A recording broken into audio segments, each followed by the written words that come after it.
What is up, hooligans? Please take a second to hit that like button. The more likes that we get in a short period of time, the more people the algorithm will bring into the chat to come hang out with us and see what's going on. So please hit that like button. Let me know how you're doing. And happy freedom. Well, hooligans, welcome to another day of coffee with hooligans. We got a lot to cover today. White House press briefing's going on right now, but I rewound it to the beginning because I want to capture the whole thing. So today we're going to be starting off with the White House press briefing that just started a few moments ago.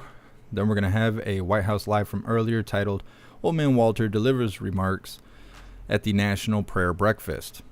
It's not a very long video. We will be covering that. Then we're at 2:15 Eastern Time. We have another live from the White House titled 30th Anniversary of the Family and Medical Leave Act that will be involving Hyena Harris and Old Man Walter. Then we have an article titled DHS Secretary so-and-so, Mayorkas, something. That's nice and fancy. Hit the new impeachment article over reckless abandonment over border security. So obviously that article is about the border. Then we got a short video titled Hunter Biden admits laptop belongs to him. The video is only like 4.5 minutes long, but I think it's nice and humorous, so we're going to cover that. And then we'll be wrapping up with another short video on Ted Cruz accusing Fancy Mayorkas as being the largest human trafficker on Earth. And that's how we're going to roll this today. So we're not going to waste any time. We're going to hop right into this press briefing because I know you guys are just foaming at the mouth, waiting for KJP to give us that rage quit that we've been asking for so long. So we're going to get right on that. Go ahead and drop some coffees and some ones in the chat if you're ready to go. I'm going to pop through all the chats and make sure that everything is running correctly. While I'm doing that, I'm going to try not to think about Twitter because I've been on Twitter so much it's making me nuts. I pissed all the lefties off earlier. Some article came out about Andrew Tate and all these accusations, and I was like, but is there evidence of these accusations? Oh my lord, lefties hate questions. They were coming out of the woodwork. They were like, oh my god, I can't believe you would support somebody like that. I asked the question. Calm down. I'll punch you in the teeth if I seen you in person. Not only would you look like a man in a dress, you wouldn't have any teeth. God, we can ask questions here. Holy. Happy freedom, Snooks. I appreciate you. Snooks is a huge help to making this all possible. She sends me links and videos and stuff to help things go smoothly. I appreciate you, Snooks. What's up, Proud Ankle? What's up, Damon Walker? What's up, Sherry? What's up, Matthew? What's up, Damn It, Janet? What's up, Tumbleweed? What's up, American Writer? What's up, Mr. Dog? What's up, Shanti? What's up, John Costello? Happy freedom. What's up, Dr. No Name? What's up, Adrian? What's up, Jamie and Deborah? What's up, Hillbilly at Heart? What's up, 24/7? What's up, JT3? Happy freedom to you. What's up, Captain Safety? What's up, Ohio Kyle? Like my little Michigan accent there. It's because we talk through our nose. You guys do that in Ohio? I know Ohio and Michigan's got that feud or whatever, but I'm not into sports, so you're always welcome with me, Ohio Kyle. What's up, Blaine? What's up, Sarah? What's up, hooligans? Diddy bopping through really quick. What's up, Toy Mafia? What's up, everyone on JeffMAC Live YouTube channel?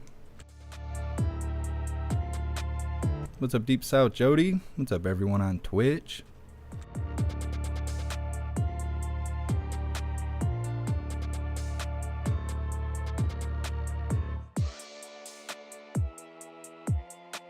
What's up, Can Killer? What's up, everyone on Odyssey?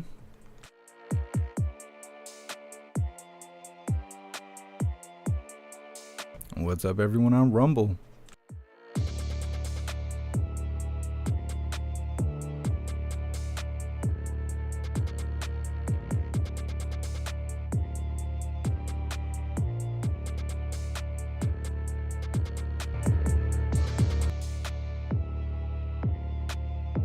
Happy Freedom Anthony. What's up, everyone on Facebook?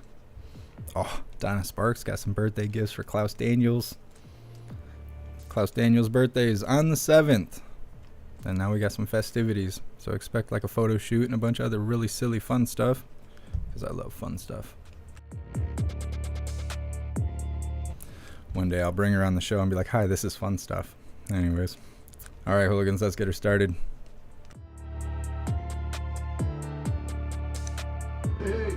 Hey. Oh, Steve. Hi, it was so nice. A rally? Prostitute.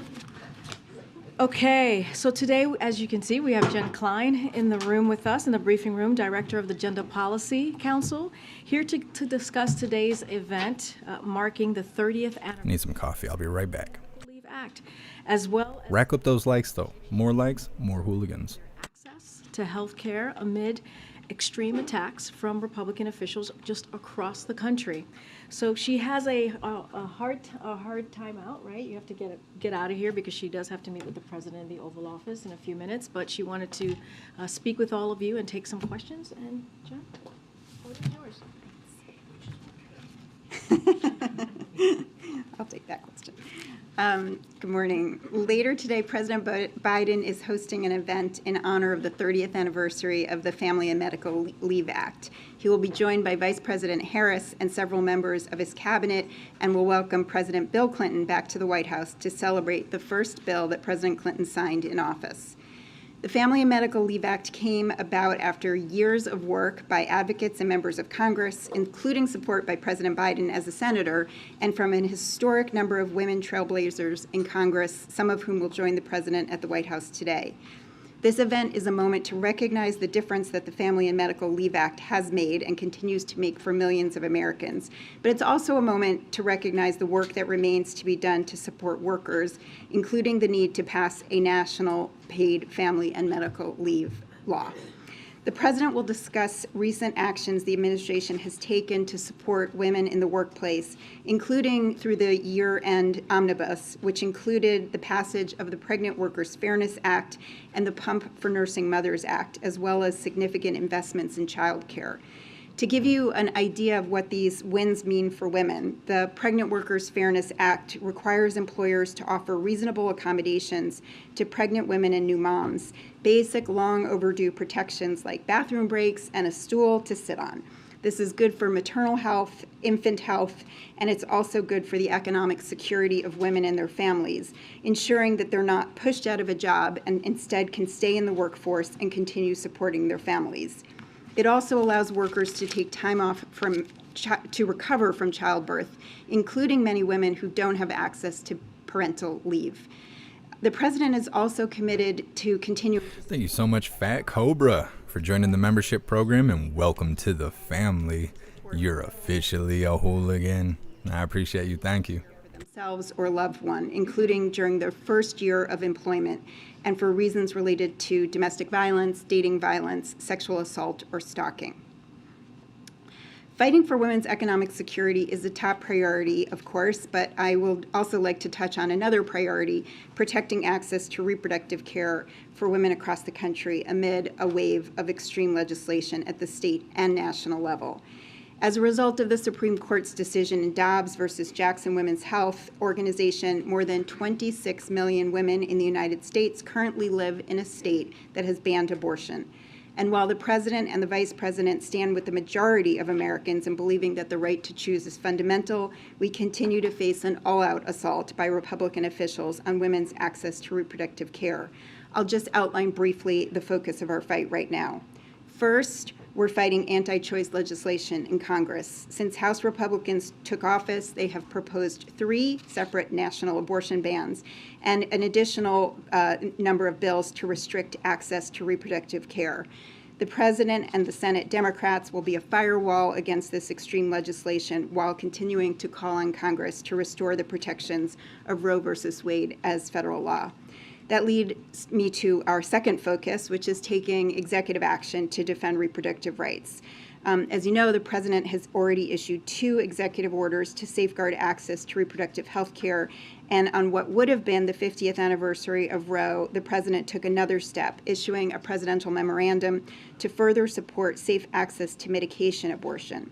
These efforts are extremely critical, and especially critical in the face of Republican officials denying the science, threatening pharmacies, and fighting access to safe FDA-approved medication. And I'll remind you that medication abortion accounts for more than half of all abortions in the United States. We're also working closely with... How is having fetuses kick the bucket an infringement on women's rights, but dudes in dresses aren't? I don't understand that. What about that? Sports, bathrooms, you know what I'm referencing. What about that? That's not an infringement? That sounds real dumb.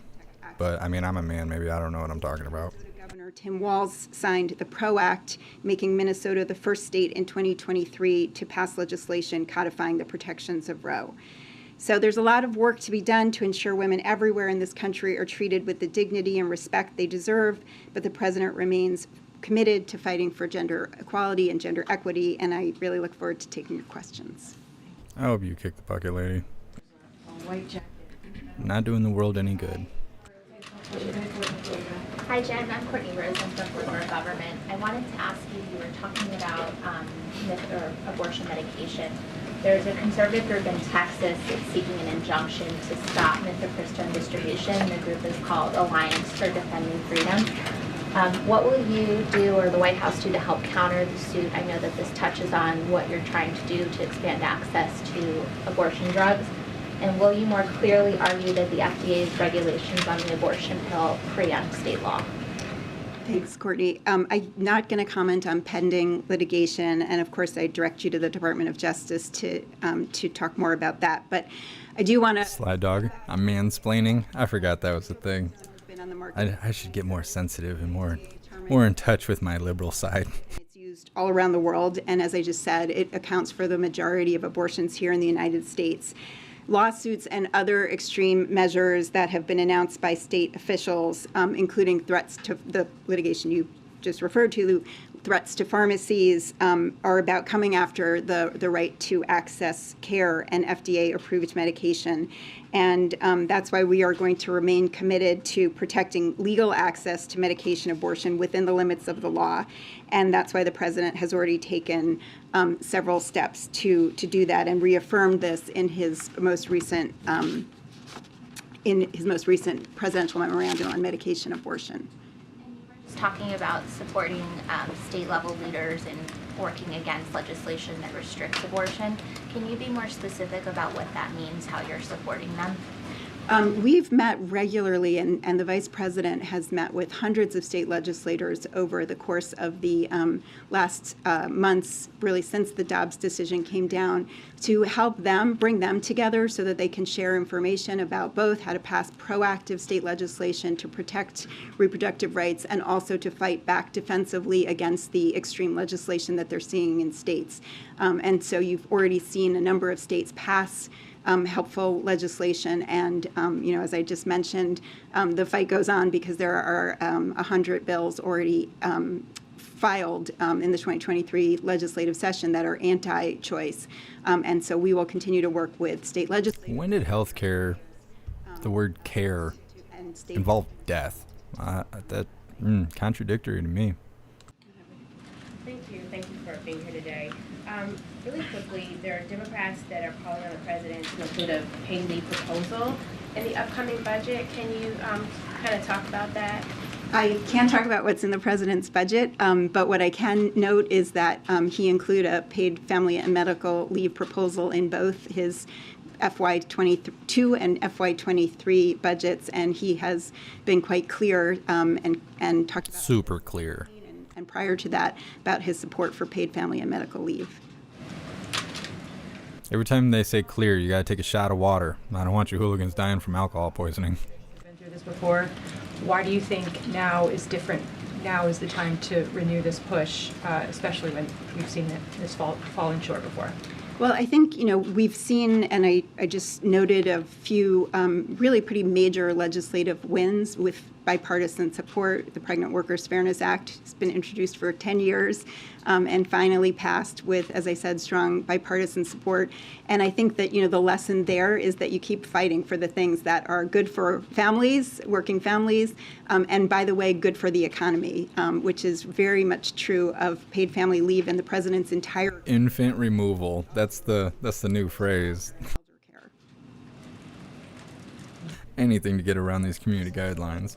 With the Supreme Court's investigation that concluded over the leaking of the Dobbs decision, there's been some criticism that Michael Chertoff advised it, and then also that the justices themselves weren't under oath and got to sort of be part of the process.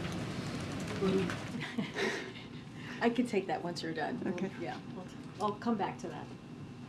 Anybody else? Oh, go ahead. Jen, I wondered, have you seen any movement from more moderate Republicans on reproductive rights. You were mentioning that there's been bipartisan support for some of these other pieces of legislation when it comes to families. I just wondered on the issue of reproductive rights, like where are you guys with trying to move more moderate Republicans? Well, the president has been really clear that the only way to replace a fundamental constitutional right that has been taken away, which is what the Supreme Court did in the Dobbs decision, is to pass federal legislation codifying the protections that existed under Roe. And he will, and we will, and the vice president will continue to work to do that with anybody who is willing to work with us on that. I will note that, we have heard and seen, quite publicly, some Republicans trying to moderate their view, but I think it's really important to look at their voting record. Many who are talking about protecting women's access to health care are actually voting quite differently. They voted for bills that ban or severely restrict abortion. They've actually co-sponsored legislation to ban abortion. And, this summer, a number of them did not vote for the Right to Contraception Act, which would both protect and expand the right to contraception. The last question in the back. I was just wondering, the HHS secretary brought up the prospect of an emergency on abortion again earlier this week. He sort of said that an evaluation was still underway. Do you have any insight of that from the White House's perspective? Yes, we have said before, and I will continue to say that no option is off the table that will expand access to reproductive health care. But at this point, we don't believe that declaring a public health emergency would provide meaningful new resources in this fight. Thank you so much, Jen. Appreciate it. Thank you for your time. Thank you. All right. I just have a couple. Just know when they say the government cares about you, this is what they're talking about. Okay. Government care equals death. Told Tyree Nichols' family that he would continue pushing Congress to send the George Floyd Justice in Policing Act to his desk. To that end, the president will host some members of the Congressional Black Caucus at the White House later today to discuss shared priorities, including the path forward to police reform in Congress, and the vice president will also be in attendance. This is an issue that is deeply important to the president. Ohio potato. Consider yourself lucky. I was trying to ban you and accidentally gave you a timeout. Maybe if you come back, you'd be a little bit less racist. We'll let you speak in the chat. Justice and Policing Act last session, and when Senate Republicans blocked the legislation from reaching the president's desk, the president worked with members of the Congressional Black Caucus to take sweeping executive action to set the gold standard for effective, accountable policing at the federal level. Today's Oval Office meeting will provide an opportunity to discuss the important reforms that have already been implemented because the president acted when Congress could not or would not. Reforms like banning chokeholds, significantly restricting no-knock warrants, and requiring the use of body cams at the federal level, and immediate changes like prohibiting the transfer of military-grade firearms, grenade launchers, and other military equipment to law enforcement agencies. But as the president has repeatedly said, no executive action can substitute federal legislation. Real and lasting change at the state and local levels will require Congress to act.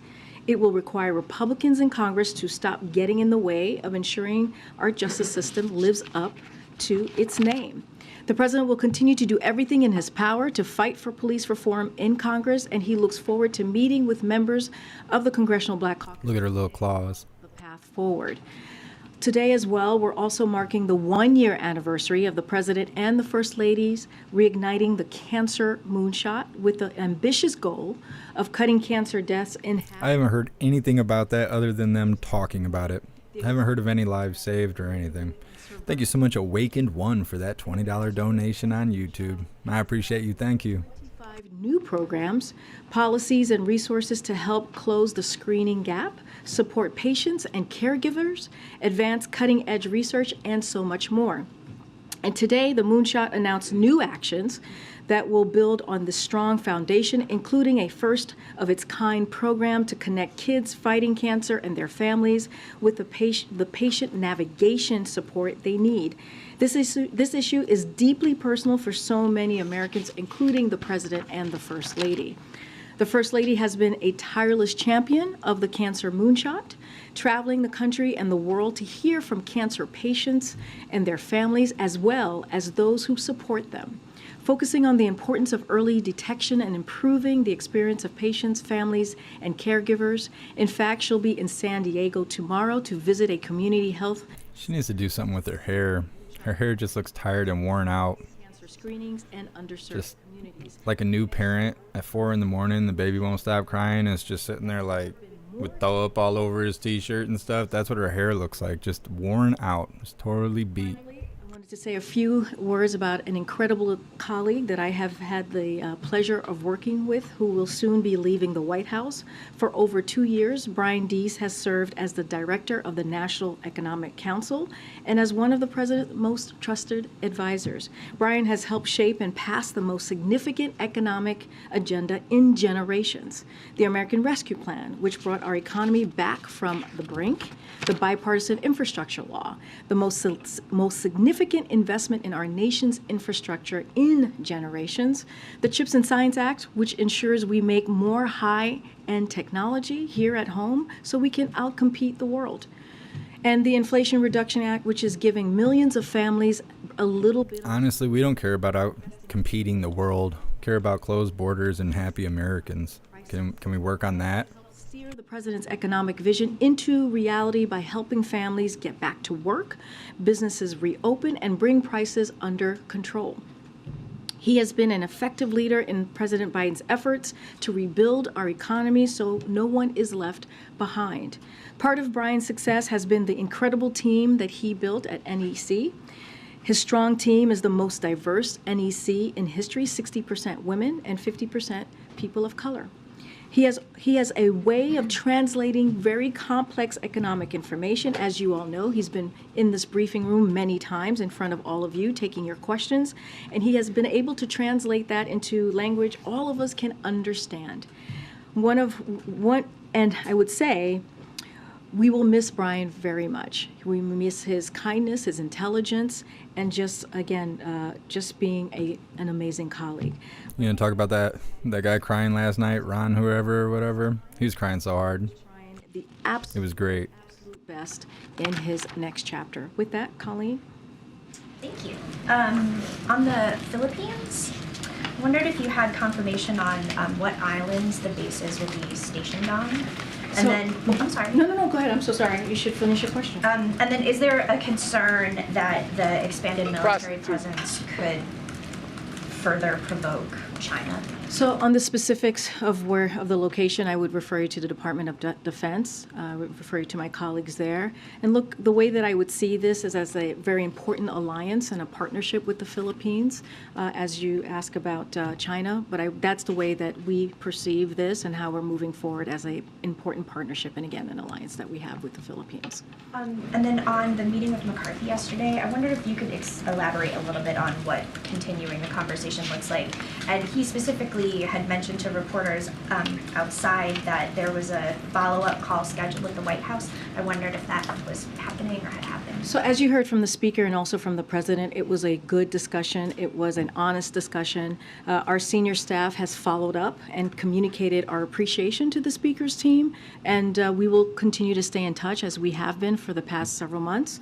I don't have any calls to preview or to speak to, but again, I mean, you heard directly from the speaker. I believe he spoke for about 30 minutes at the Sticks yesterday, taking your questions as well. And he said it was productive. And again, it was, as I said, a very good discussion, and we appreciated his time.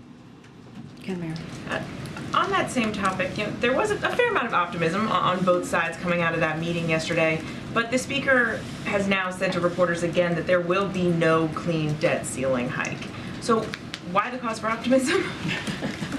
Well, look. Are they twinning? The cause for optimism is because you heard it from the speaker himself. It was a good discussion. It was going to be a continuing conversation that they're going to have, and there are real discussions to continue as it relates to the American people. When you look at the deficit more broadly and how we need to continue to lower the deficit, and what the president has done the last 2 years, you've heard me talk about that many times from the podium, and we have said We have said very loud and clear to the Speaker, if he has any ideas on how to work together on that, we're willing to listen and work in good faith. But look, as it relates, as I've always said, when it comes to lifting the debt ceiling, that is a completely separate issue, and that has not changed. You saw that from our readout yesterday. You've heard this from me. You heard it from the President. You've heard it from Brian Deese and others in this administration, that we need to do that without conditions. The debt ceiling needs to be lifted without conditions. And so we still stand by that. That has not changed. We truly believe it is a constitutional duty of Congress, Republican, Democrats, Independents, to get that done, as we have seen this done 78 times before since 1960. But given the optimism, I understand you don't want to, you're not going to detail negotiations because this is an ongoing process, but should we take that there were potential areas of agreement that were identified here? Look, I'm not going to speak for the Speaker. I'm certainly am not his spokesperson, but President Biden has made it very clear that it is up to Congress to live out their congressional duty to avoid an economic catastrophe as it relates to a default. Like, we've been very clear on that. And he even said, the Speaker, as you just mentioned, Mary, I think you were alluding to this, we're not going to negotiate in public on anything that is related, right, to fiscal responsibility and what it is that they want to move forward with, the House Republicans, what is it their plan is going to be. What the President has said, he's been clear on the debt ceiling. It should be done without conditions. He's willing and ready to discuss how we can lower costs when it comes to the deficit. And he has said as well, he's going to have his budget show what he believes his fiscal priorities are, show how we need to be fiscally responsible as we talk about the American people. He'll have that on March 9th. And he asked the Speaker to do the same. And just one more, the State of the Union is coming up. I was wondering if you could give us a sense of how the President is preparing for this, where he may be in the speech writing process, who's helping him with that. It's a good question. As you know, the President has been working on his speech for some time. He sees this as an opportunity, and I've spoken to this before, not just to address the Congress and the members of Congress clearly, but also as an opportunity to speak directly to the American people. He's done it at least twice before. This will be his third time, and so he takes this very seriously. These types of speeches continue to evolve, sometimes until the final moments before being delivered, as you can imagine. But you can expect the President to hit on many of the issues that you hear him speak about every day, the significant economic progress we're seeing under his leadership, his economic vision that's building our economy from the bottom up and middle out, the historic pieces of legislation passed into law over the last 2 years, which are creating good, paying middle-class jobs and delivering real results for people by fixing our roads, bridges, tunnels, lowering costs on everyday goods. Those are just a few examples that you will hear from the President. I will also say, somebody just asked, I don't know, it may have been you, Mary, about the optimism that you see from this President, right? This is something that you have heard from him over and over again, especially in the last 2 years, is how he is optimistic about the future of this country. And you'll hear some of that as well. And the possibilities, I've said this before, you hear that from the President as well, the possibilities that we have as a country, especially as we look at our economy, as we look at things moving forward. Go ahead, Steve. The Speaker mentioned that the debate could go on for 5 months. Is that what you're expecting as well? Is that okay with you? Look, Is that okay with you, Corrine? Since you just know everything, you tell everybody what they should be doing. When it comes to the debt ceiling, it is something that should be done. It is something. See? She knows what should and shouldn't be done because she's in charge in her little brain. Of Congress more broadly. And what, is this a communist country or something? We're not talking about new spending. We're talking about spending that I thought this was America. over the last couple of years. You know, if you think about where the debt is currently, 90% of that debt happened before the President even walked into office. So it is something that they should get done. And they voted on this when it comes to lifting the debt ceilings 3 times in the last administration. So we don't see any negotiation here. We don't see anything that needs to be discussed. We see this as a duty that they have to get this done. Again, duty. lowering the deficit, when it comes to actually coming up with real policies to do that. And you've seen the president do that the last 2 years, $1.7 trillion in lowering the deficit. And you see that even with the Inflation Reduction Act, which is going to lower the deficit by $200 billion. So this is something that the president takes very seriously. And those are the conversations. That's the conversation that he's willing to have. And he wants to see what their plan is going to look like. Separately, Secretary Blinken is leaving soon for talks in China. Is he going to meet with President Xi, and what is President Biden hoping to get out of this? I believe the State Department has yet to announce any travel. Certainly, I'm not going to get ahead of the State Department from here, so I would refer you to them. Okay. On police reform, the president's obviously hosting that meeting with members of the CDC today. Today, he said that justice is long overdue relating to the death of Tyree Nichols. Looking at the State of the Union, how much of an emphasis will President Biden be placing on police reform specifically in that speech, and what kind of requests might he No, it's a good question. I'm not going to get ahead of the president's speech. I want to be very careful on doing that. As I just mentioned, it's constantly being reworked, and it will be till the very last moment. But as I said from the top, it is a deeply important issue for this president. Again, when Congress could not act or would not act because Republicans got in the way of getting a really important critical piece of legislation, the George Floyd Justice and Policing Act, he stepped in. And what he put forward in the executive actions, clearly on the federal level, dealing with federal agencies, was something that had never been done by any other president. So that shows his commitment. And him today, he's sitting down and having a conversation with the Congressional Black Caucus and continuing efforts on how we deal with this issue, how we really truly get to a transformational change with police reform, I think also shows his commitment. And so that's going to occur later today. As you all know, there'll be a pool spray at the top, and you guys will experience the president coming together with the Congressional Black Caucus, members of the Congressional Black Caucus, to have that conversation. But certainly I'm not going to get ahead of what specifics will be in the president. Again, I'm not going to get ahead of the president on what he's going to specifically talk about. I laid out the his economic, what he has laid out for his economic policy in the last 2 years, and he will certainly talk about that. I talked about the optimism that he has for this country. I'm just not going to go into details about any specific pieces of legislation that he'll discuss or issues that he'll discuss. And then on Ukraine, officials in recent days have been warning about this increase in offensive that they're expecting from Russia.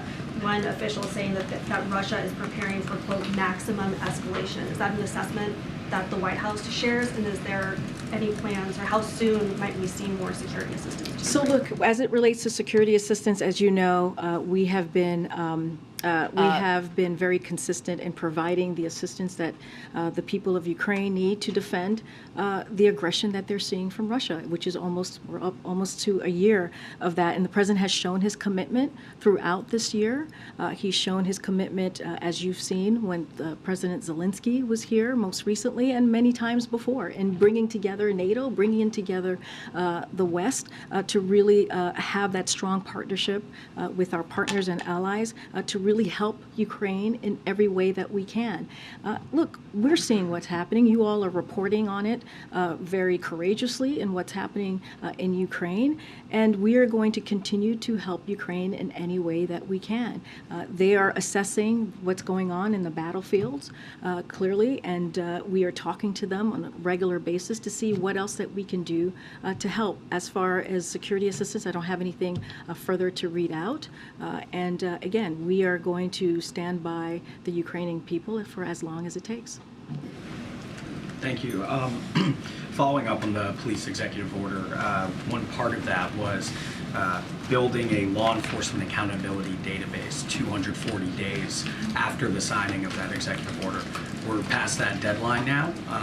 What's the status of that database? It was cited often by the administration as an example of its reform efforts. So would have to go back to the team to get you a number to see exactly where we are with that database. Don't have that number in front of me, pardon me.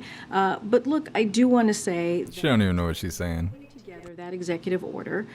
The president and his team worked with and spoke with, had months and months of engagement with many folks in the communities. When you think about the civil rights organization, you think about the families who had lost an individual, a loved one, to the hands of police, and also law enforcement also came in and gave us advice and thoughts on what should be put in the executive order. And if you go back, Zolan, I'm sure you have, you'll see quotes from many of those different. You'll see, I've never seen one of those. Executive order was to move things forward. Remember, this is a record historic peace executive order that we have not seen from any other president before. I remember. Yeah. Is it that we don't know how far we are in terms of building, or is it not yet complete? What I'm saying to you is I just have to go back to the team to answer this in a way that answers any questions that you may have on the database. Where questions go to die. I'm wondering also, just in terms of the meeting with Speaker McCarthy as well, he said that they are not touching Medicare or Social Security. Did he clarify what programs he would like to see spending cuts? So, look, they need to put forward a plan, and we have not seen a plan yet. What we have seen and heard, and you all, again, have reported on this, I've gone through this many times before from here, is what his House Republican Conference has been saying, that they want to cut Medicare, that they want to cut Social Security. They've been very clear on that. We've seen stories after stories, and we've heard directly from many members of the House Conference, Republican Conference, to be more specific there. And so that's what we've heard. I know that Speaker Pelosi has said that on TV most recently. But again, what we are asking for is, what's their plan? What is their plan that they're going to put forward? The president's going to put forward his fiscal plan, his budget on March 9th, that's going to lay out for the American people how he sees the fiscal year 2024 and how he sees delivering for the American people. So we want to see what they are going to put forward. Thank you, Corinne. Few one. Do you have any idea if the president signed off or waiting at all on the release of the Guantanamo Bay detainee, Majid Khan, and should we be anticipating the release of any others soon? So on that piece, I can let you know and confirm that today we transferred Mr. Khan to Belize after he finished serving his sentence at Guantanamo Bay Detention Facility. Khan had entered a plea agreement in 2012 in which he pledged to cooperate with the U.S. government, and since that time he has honored his cooperation commitment. I can say more broadly as it relates to the Guantanamo Bay and the president's position on that. It remains dedicated. We remain dedicated to a deliberate and thorough process focused on responsibly reducing the detainee population at Guantanamo Bay and ultimately closing the facility. That is still where we stand. The Department of State is seeking to identify suitable onward transfer countries and negotiate transfer arrangements, including appropriate security. They can't be stored away there if they do away with it, right? Detainees. I know there's been reports on more detainees being transported, just don't have anything to share there. This weekend, the Democratic National Committee is voting to approve a new calendar for the 2024 primaries and caucuses.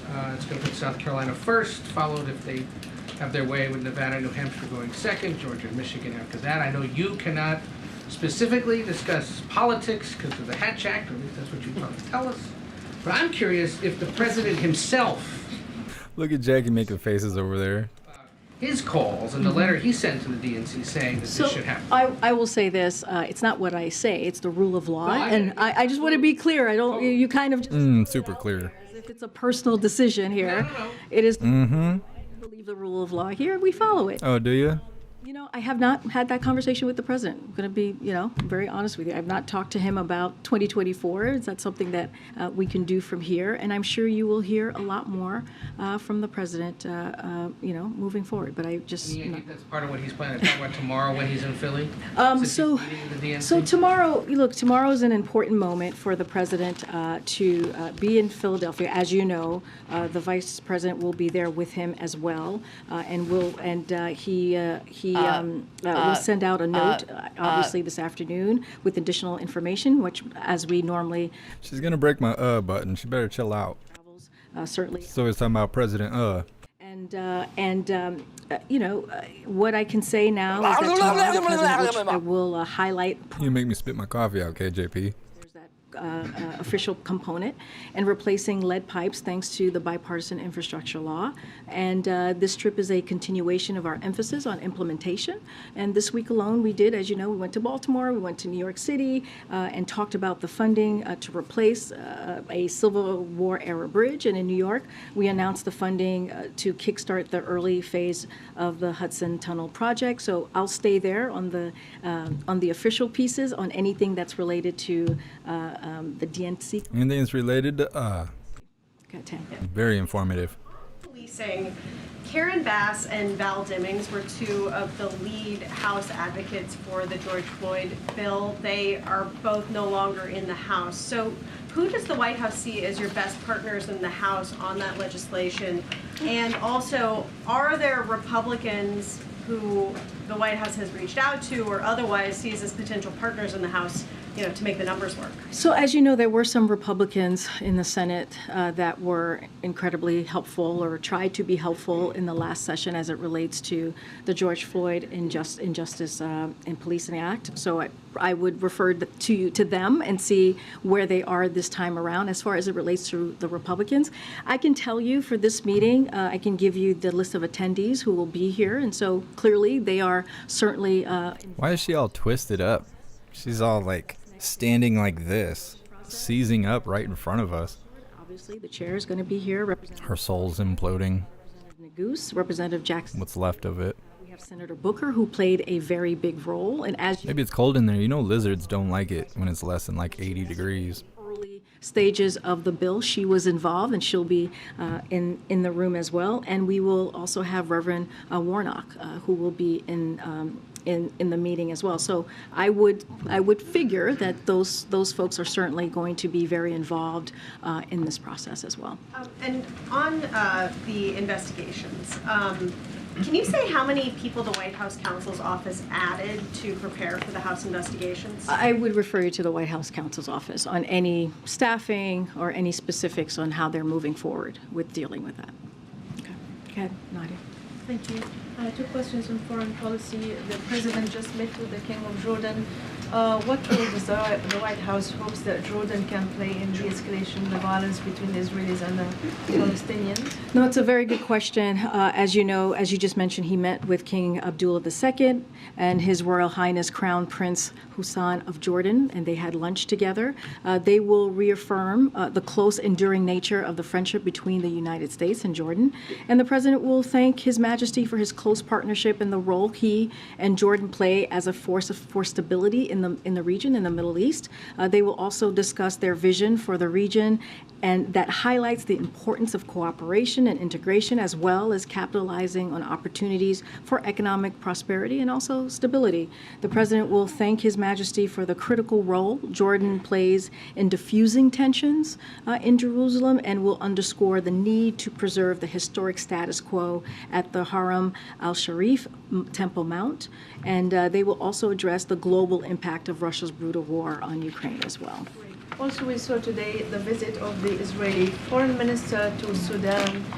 Does the White House encourage a potential widening of the Abraham Accords to include countries like Sudan? Yeah, so we have said many times before when there have been these types of meetings that we are always supportive of all efforts to broaden Israel's integration throughout the region, including with... The record was skipping for a second there.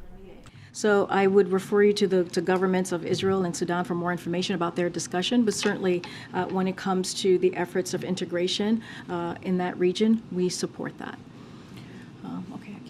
Thank you, Corinne. Just a quick follow-up on Nadia's question and then an immigration question. Yeah. I'm sorry. No, it's okay. It's okay. It's hard to, it's okay. Yeah, just on the meeting with King Abdullah, can you speak more specifically about how the president responded to the king's concern that Israeli government is not respecting the status quo at Al-Aqsa Mosque, and whether the president shared the concern of Jordanians that the new Israeli right-wing government is escalating tensions with Palestinians? So look, we've been very clear about this. I know I've gotten many questions about the Israeli government. And look, we have gotten assurances from the Prime Minister that when it comes to specifics, policies, when it comes to how what is decided, the policy of the government, that he has repeatedly emphasized that he will set the policy for his government. Right? This is something that he's been very clear on, and I do want to also add that, as you know, Secretary Blinken was just in the region. He met with the Israeli and the Palestinian leaders. This is clearly something that we take very seriously of what's occurring in the region. We have mentioned that the president spoke with the prime minister on Friday, and Jake Sullivan, the national security advisor, also spoke to his counterparts on that day, and we had the vice president speak with the president of Israel. And so this is, this is something that we have been very involved and very engaged, and will continue to do so. And just really quickly on the meeting, is there any reason why She can't even help herself. there was no spray? And can you... Teddy Roosevelt crashed the press briefing. So look, I'll say this. I just laid out why we think what was going to be in the conversation, how we saw the conversation moving forward. Look, it's a private lunch between two leaders, which we've done before. It's not unusual.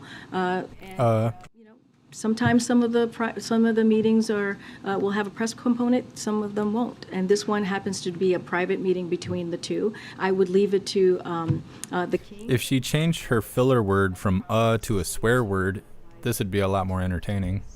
Question on immigration. Can we get your reaction to Texas governor's appointing a special Now the reporters are doing it. because of what he says is the administration's refusal to secure the border? Well, look, I'm not going to look.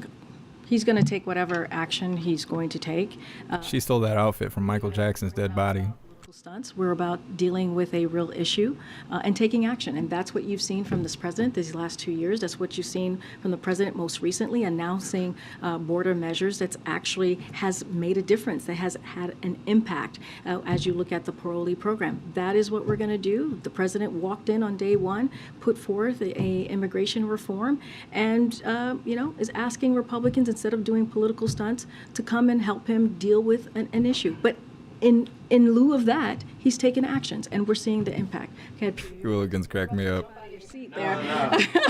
You're making me nervous. I was like, She needs to get her starter fixed. That laugh is terrible. Republicans just voted to oust Congresswoman Ilhan Omar from the Foreign Affairs Committee over past anti-Semitic comments. What is the White House and the president's response or thought? So I have clearly you said it just occurred, so I haven't seen that. What we believe is Congresswoman Omar is a highly respected member of Congress. She has apologized for her comments she made in the past. I think she was most recently did an extensive interview about this on Sunday, I believe on CNN, and has been vocal about condemning anti-Semitism as well as affirming our strong alliance and important partnership with Israel. Look, the way that we see this, it's a political stunt. Much like House Republicans' unjust removal of other leading Democrats from key committees in recent weeks, and it is a disservice to the American people.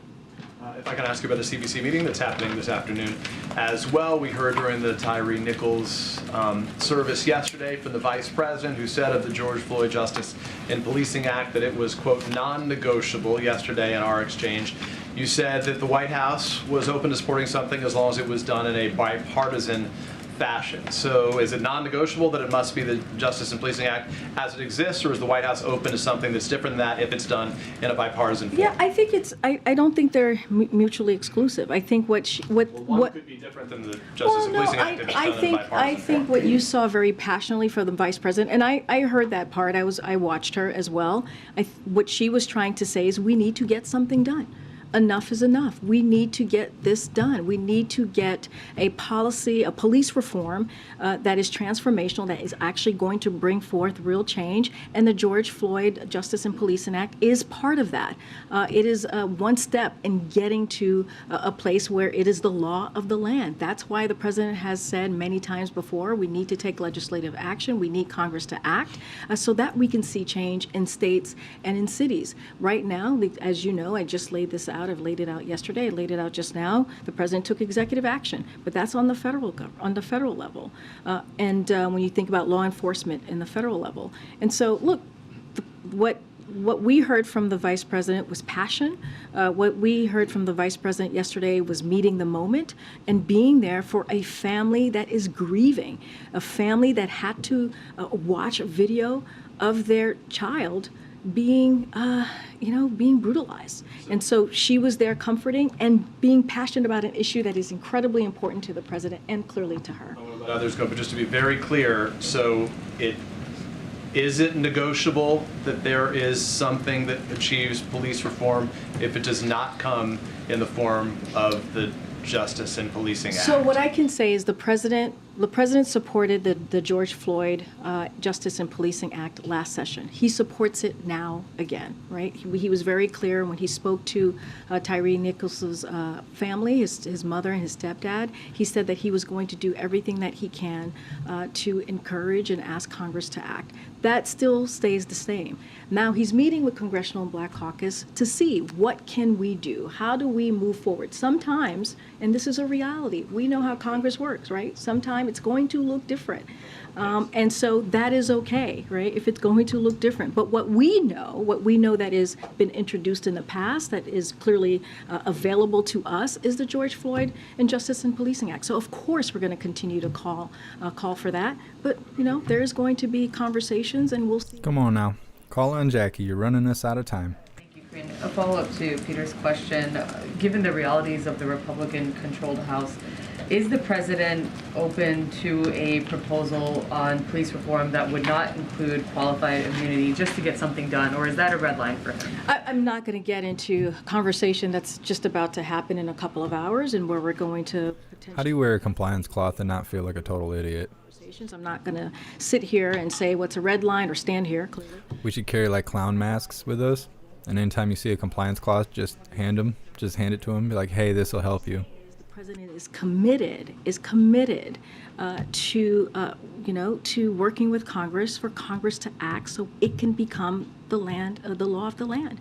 And we don't have to continue to see communities, especially as we know, disproportionately, sadly, brown and black communities across the country being affected by this issue. Again, that's why the president took executive action when... We are Americans, not crayon colors. We need to get away from that stuff. Outside of the country, we're just considered Americans. With NSC on the question of whether athletes from Russia and Belarus should be allowed to compete at the Olympic Games in Paris. This is, of course, drawing a lot of attention at this time. Do you have any updates on the administration? I do. I checked in with NSC, and I have a robust update for you. So, as you know, the United States has rallied the world to support the people of Ukraine, as I just laid out moments ago, and we have worked to hold Russia accountable for the brutal and barbaric war their forces are waging against Ukraine. So, as part of those efforts, the United States has supported suspending Russia and Belarus's sport national governing bodies from International Sports Federation, removing individuals closely aligned to the Russian and Belarusian states, including government officials, from positions of influence in international sport federations, such as boards and organizing committees, encouraging national and international sports organizations to suspend and broadcasting of sports competition into Russia and Belarus. In cases where sports organizations and event organizers, such as the International Olympic Committee, choose to permit athletes from Russia and Belarus to participate. Damn, her voice is deeper than yours. Maybe her nuggets dropped, I'm not sure. Russian or Belarusian states. And so that's the stance that we are providing, and the use of official state Russian Belarusian flags, emblems, and anthems should be prohibited as well. Good. And then I'll come to the back. Go ahead. Thank you, Corinne. Just back on budget talks. Yesterday, McCarthy suggested that what he would like to see ultimately, if there can be an agreement, is a 2-year budget framework. What's the president's thinking on that? What I will say is the president's going to put forth his budget on March 9th. He's going to be very clear with the American people. He's going to lay out what he believes his fiscal responsibilities or priorities are for the American people. And we asked the Speaker to do the same. And until we see that, it's hard to talk about timeline. It's hard to talk about specifics because we need to actually see on paper what they're going to move forward with. On that point, almost 50 years ago, as a senator, Joe Biden voted for a framework or a timeline that has the president proposing a budget first and then Congress disposing of that budget. Why is it the argument here that the Republicans should put forward their budget first? Isn't it the president proposes the Congress? Actually, that's not what we said. We're going to put out our budget on March 9th, and we're asking Republicans to do the same. Because here's the thing, Steve, what we keep hearing from Republicans is that they want to cut Social Security, right? Which is something that taxpayers pay into. And we believe that the president has said he's going to continue to fight for Social Security. We keep hearing that they want to cut Medicare, which is also a problem because it's going to hurt taxpayers who pay into that. We're talking about seniors. We're talking about veterans. And so we oppose that. We are against that. But that's what they keep saying, and many of you all have reported, but we haven't, where's the plan? Like, what is it that they're going to lay out to show us exactly, not just to us, but to the American people? Now, I want to be very clear. The conversation that the president and the speaker had yesterday was productive. We appreciated the time that the speaker gave to the president to have a conversation. And our teams, again, have been in touch, and we'll see where we go from there. The law says that the president's budget's due the first Monday in February. Joe Biden's not the first president to be late, but he is going to be late, and it's now 5 weeks from today that you've said that the budget will come out. Can you explain why it is delayed? I think you were asked this last week, and there was a suggestion that it might have something to do with the omnibus. But is that the reason? And I basically said the omnibus happened so late as you know, in the last session, which caused us to, be a little bit later with the president's budget. So there's definitely a correlation there. But here's the thing: the president has made a promise that he's going to have his budget on March 9th. That's what we're going to do. That's what he's going to show to the American people, and we want to see what the House Republicans are going to put forward. Okay, I'll go to the back. Go ahead, Garrett. Thanks, Corinne. Republicans who have expressed resistance to passing the George Floyd bill have argued that there's no law that would have prevented the deadly beating of Tyree Nichols. Does the White House agree with that? So look, I'll say this. When it comes to this issue, the police reform, and dealing with an issue that's certainly affecting many communities, the brown and black communities specifically, and asking would the George Floyd Injustice and Policing Act have changed anything? We believe it would have strengthened accountability measures, which we think is important for federal officers at the state and local level. We think that's important. It would give the Department of Justice expanded powers to go after departments that have patterns or practices of excessive force, biased policing, and other unconstitutional practices. It would require the Department of Justice to establish accreditation standards for law enforcement agencies. It would require officers to complete training on racial profiling, implicit bias, and the duty to intervene when another officer uses excessive force. The president repeatedly calls for Congress to pass the George Floyd Act. Even leading law enforcement organizations supported the reform as well. And when they could not take action or would not act, the president acted and put forth an executive action. And as I stated before, that executive action was supported by families who have been affected, who lost loved ones to police brutality, and it was to police. Man, that's the worst. Supported by civil rights organizations as well. Look, this is a first step. I was explaining that to Peter. George Floyd Injustice Policing Act. While yes, it will. There's people hardcore banging in the hallway. It's giving me super anxiety right now. Issue, a systemic problem. It is also one of the ways that we can start dealing with that. One other question. And activists have identified the issue of traffic stops as a potential area of policy focus. Does the White House see that as a potential area where there could be bipartisan support or even through executive order? Again, I don't want to get into specific on bipartisan support for any piece of provision. How do you start a sentence like that? That would be in the legislation. I'm going to allow the president to have his conversation. She needs Neuralink. She's got a delay inside, some latency going on. Continue to talk to Congress about acting and making sure that we deal with this issue. Go ahead, James, in the back. Green, thank you. I have two questions, one about the documents case and one about the Tyree Nichols funeral. On the documents case, one of the features of the early public narrative of this episode that has kind of already taken root is the reporting to the effect that statements from this podium at different points later proved to be inaccurate.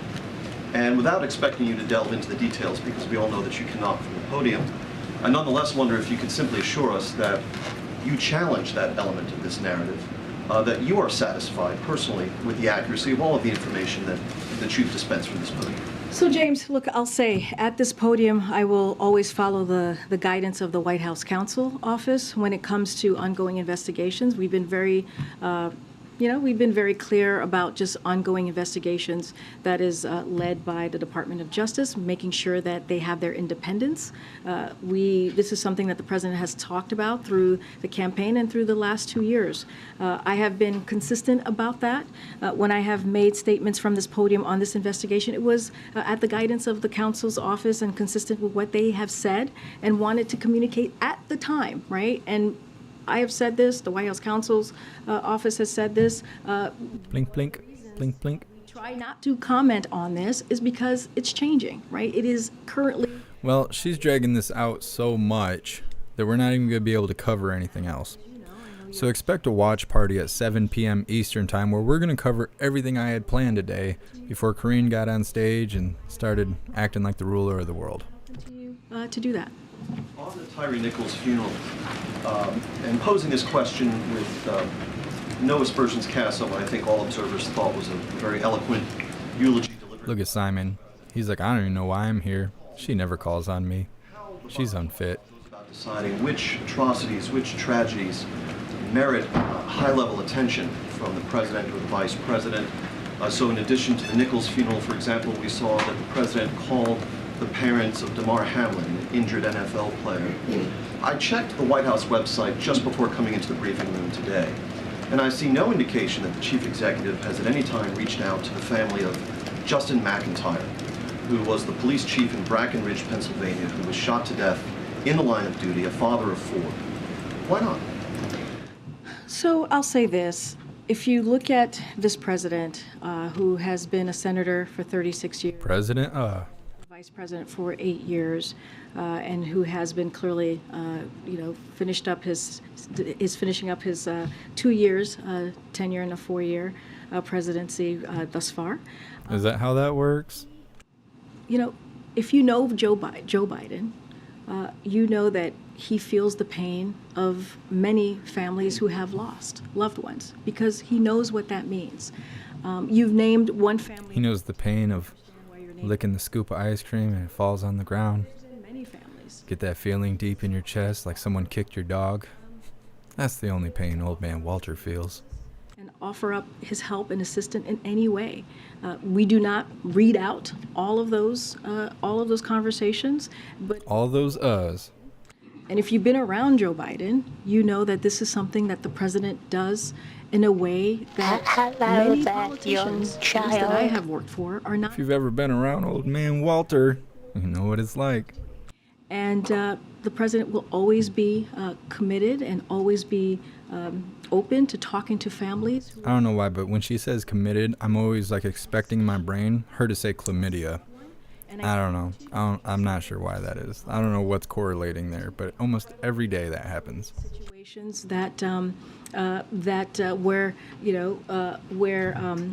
where the president was able to reach out in a way that people knew about, right? That people were able to see. I just cracked my neck so hard I about became a vegetable right in front of you guys.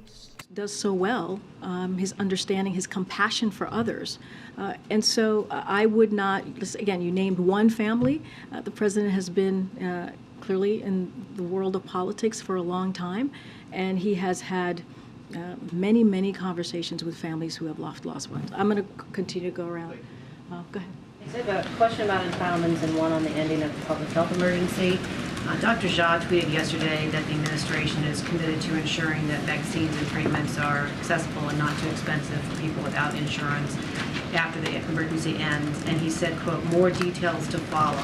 Does that mean there's a new program in the works? Will it be announced in the coming days, in the coming weeks? Will it require more funding?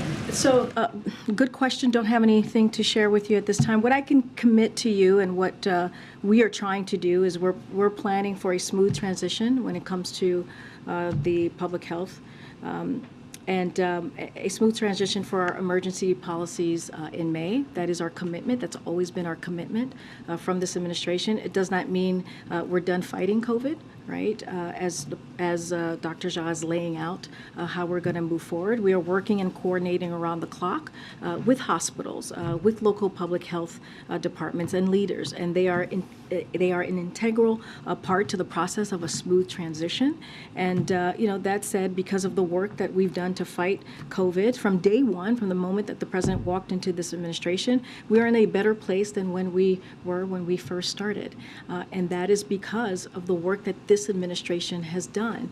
And so we'll continue to do that. It's still we're still fighting COVID, as I just laid out, and we'll have more to share. But just wanted to be very clear that it is a transition, and it's going to take some time, and we'll have the appropriate conversations. And then on entitlements, what's the president's plan for avoiding automatic benefit cuts to Social Security and Medicare if nothing is done to shore up their finances? So look, we're going to continue to ask. Not going to get into hypotheticals about what actions could be done down the road. What we're going to ask the Speaker, as we have in our letter, as we have stated many times before, we want to see what their plan is. Thank you so much, LaTanya Brooks, for that $2 donation on YouTube. I appreciate you. Thank you. Are you going to cut Medicare? Are you going to cut Social Security and keep that hostage for their, to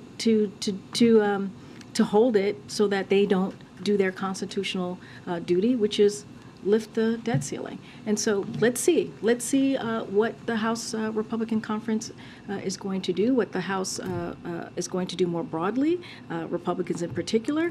But look, again, the President and the Speaker had a very productive conversation, and we're looking to continue to have those talks. Okay. And then the person in the back. Yeah, the person behind you. Thank you. Whoever wants it first.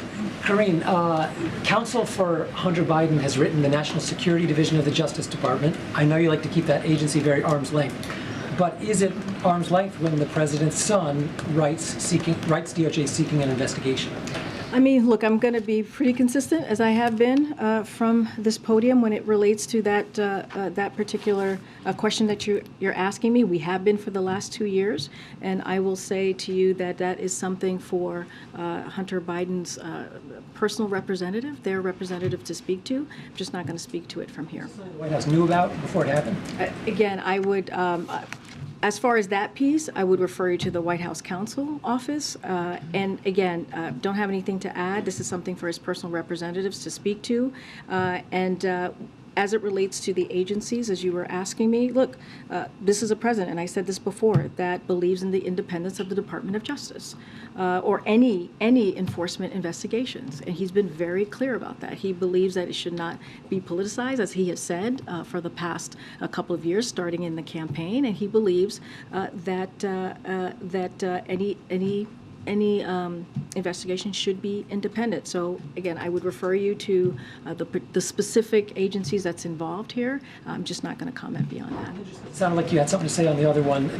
Yes. How they organized that investigation with the justices? So look, I'm not going to speak to the actions at the Supreme Court as it relates to the investigation of the Dobbs decision. What I will say and reiterate what the president said the day that the Dobbs decision occurred, right, which is back in June, which is it was a constitutional right for 50 years, almost 50 years, and it was taken away. and women's rights. That we're talking about women's rights. We're talking about a woman's right to choose, and we think that that action was wrong. And not just us. If you look at the midterms and what the American people said, they believe that we should be continuing to fight for Americans' rights. And so that's what we're going to continue to do. You heard from Jen Klein, who runs our Gender Policy Council. She has done a phenomenal Gender policy. Oh my goodness. Trying to figure out ways that we can. How is that not discrimination? Totally sounds like discrimination. You guys are killing me, big fella. Saying that she's got that Miami Vice look. I didn't even realize it till you said it. That's so awesome. And then John Costello, if you become a vegetable by cracking your neck, at least you could take over for old man Walter. Oh, okay. I promised him I promised him a question. Go ahead. Just a logistical question. Good stuff, Hooligans. Union Day. Should we anticipate that the president will be offering a preview of his remarks and thinking to the network television anchors at lunch, or as has been the tradition on State of the Union Day? We will have more to share as we get closer to the date. I don't have anything at this time. Thanks, everybody.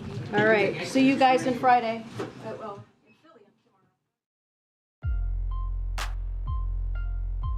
So we're not going to see her till tomorrow. Well, that's fine with me.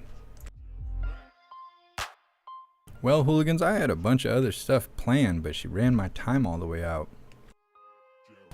So we're going to do the Pledge of Allegiance and we're going to wrap this up, but we will be live again today for a watch party, I guess, or part 2 of Coffee with Hooligans. I don't know what we're going to title it yet.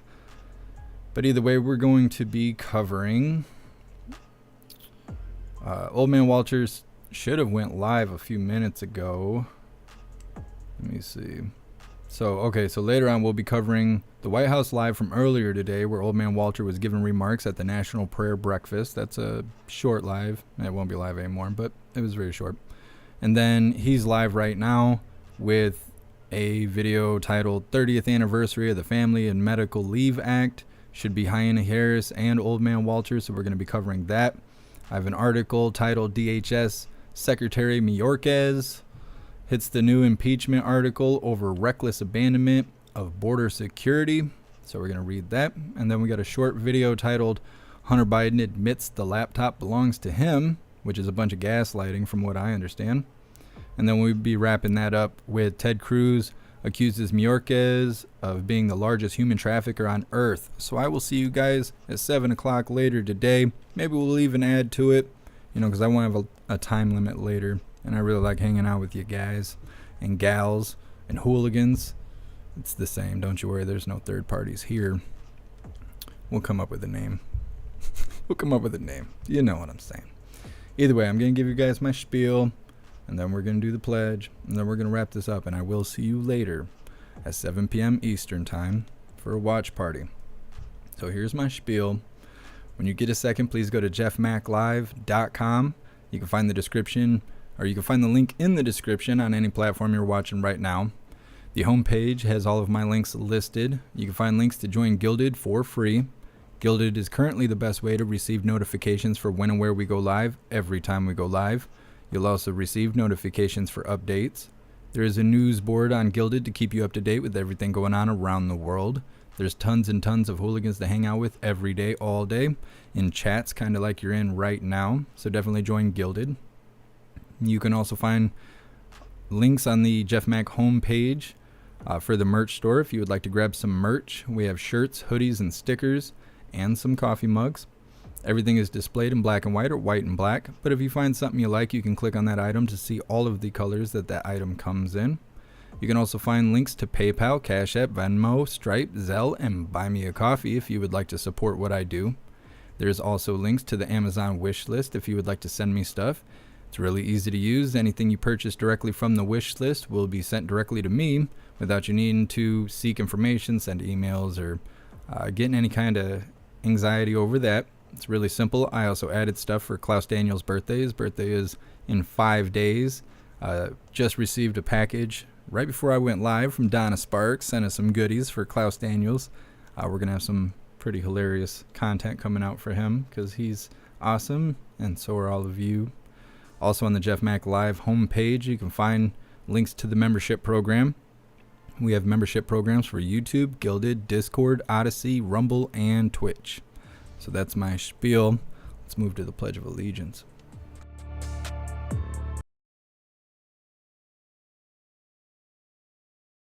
All right, hooligans, please join me for the Pledge of Allegiance. I pledge allegiance to the flag of the United States of America and to the republic for which it stands, one nation, under God, indivisible, with liberty and justice for all. You hear Klaus Daniels? Klaus Daniels had to get on in the pledge. You know, that's how it is.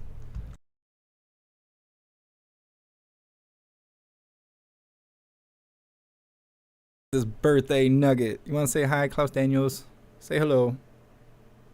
Come on, don't be shy. Oh, see, now he's being all shy. You a scaredy cat. Scaredy chicken nugget. All right.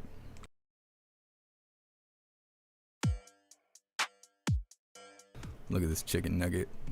That's Big Klaus Panther. That's a security cat. Mm-hmm. Big guy. Look at this giant. He's as big as I am. It's like having a toddler. He's so big when I'm cooking, he can reach the burners on the stove, so I have to like smack his little paws and stuff. It's like a small Rottweiler. Anyways, I appreciate you, hooligans. You guys are awesome. I will see you later. Like I said, 7 p.m. Eastern time. We'll do a watch party. Hopefully I see all of you guys there. Big shout out to everyone that made donations. Join the membership program or purchased any merch.